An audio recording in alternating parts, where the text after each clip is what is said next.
Genesis 38 12-14. After a long time, Judah's wife, the daughter of Shua, died. When Judah had recovered from his grief, he went up to Timnah to the men who were shearing his sheep, and his friend Hira the Adullamite went with him. When Tamar was told, "Your father-in-law is on his way to Timnah to shear his sheep," she took off her widow's clothes, covered herself with a veil to disguise herself, and then sat down at the entrance to Enaim, which is on the road to Timnah, for she saw that, though Shelah had now grown up, she had not been given to him as his wife. Genesis 38 15-18. When Judah saw her, he thought she was a prostitute, for she had covered her face. Not realizing that she was his daughter-in-law, he went over to her by the roadside and said, "Come now, let me sleep with you." "And what will you give me to sleep with you?" she asked. "I'll send you a young goat from my flock." He said. "Will you give me something as a pledge until you send it?" She asked. He said, "What pledge should I give you?" "Your seal and its cord, and the staff in your hand." She answered. So he gave them to her and slept with her, and she became pregnant by him. Genesis 38 19-23. After she left, she took off her veil and put on her widow's clothes again.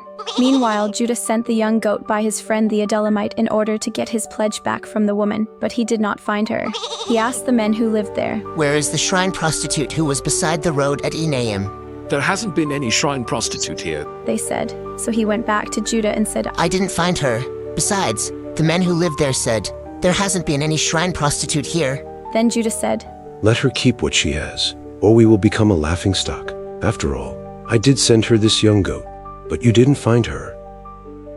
Genesis 38 24-26. About 3 months later, Judah was told, "Your daughter-in-law Tamar is guilty of prostitution, and as a result she is now pregnant." Judah said, "Bring her out and have her burned to death." as she was being brought out, she sent a message to her father-in-law. "I am pregnant by the man who owns these." She said, and she added, "See if you recognize whose seal and cord and stuff these are."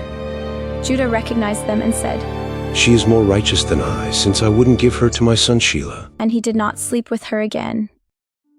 Genesis 38 27-30. When the time came for her to give birth, there were twin boys in her womb. As she was giving birth, one of them put out his hand, so the midwife took a scarlet thread and tied it on his wrist and said, "This one came out first." but when he drew back his hand, his brother came out, and she said, "So this is how you have broken out." and he was named Perez.